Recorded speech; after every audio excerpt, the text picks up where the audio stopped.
আমি একটা রিয়েল লাইফের স্টোরি শোনাবো, আপনারা শুনবেন সবাই। আমার মনে আছে আমি যখন মাদ্রাসায় পড়তাম, বেশি বয়স না, খুব কম বয়স ছিল তখন তখন আমার প্রতি জিনের একটা আলাদা আসর ছিল। খুব জিন ডিস্টার্ব করতো, আমাকেও ডিস্টার্ব করতো। ওই সময়ে আমার বড় বোনকেও ডিস্টার্ব, এত ডিস্টার্ব করতো বলার কোনো ভাষাই নাই। আমার মনে আছে আমি মাদ্রাসার যে রুমে থাকতাম, এই রুমে প্রায় সময় আমাকে বোবাজিন ধরে। বোবাজিন ধরলে অনেক কষ্ট, আপনি কোনো প্রকার হরকত করতে পারবেন না, নড়াচড়া করতে পারবেন না, আপনি যেভাবে আছেন সেভাবেই থাকবেন, কিচ্ছু করতে পারবেন। এত আয়াতুল কুরসি করি, এত কিছু করি, কাজ হয় না।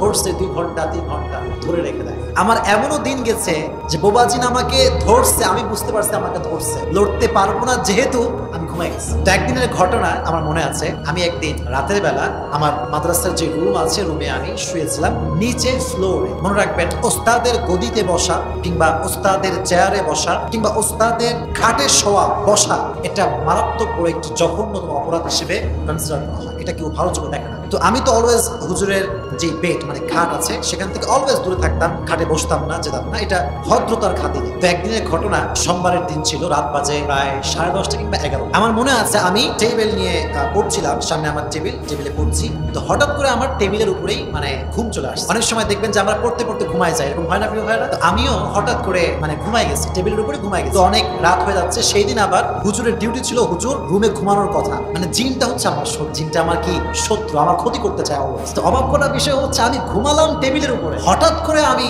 ঘুম থেকে আমাকে হুজুর ডাকছে। এমন অবস্থায় আমাকে ডাকছে যে আমি হুজুরের খাটে শুয়ে। হুজুর যখন আমার ডাকতেছে খাট থেকে, আমি কি বলবো, হুজুর ছাকা মাকা খেয়ে গেছে, আমিও এক ঘিরে। হুজুর বলে, আসিফ আমার খাটে শুয়ে আছে। এই ভদ্রতা কোথা থেকে এসে শিখলো? আমি উঠে বলি, হুজুর হুজুর মাফ করে দেন, আমি বিশ্বাস করুন আমি নিচেই বসেছিলাম, কখন যে খাটে আসছি, কখন যে ঘুমাই গেছি কিচ্ছু টের পাইনি।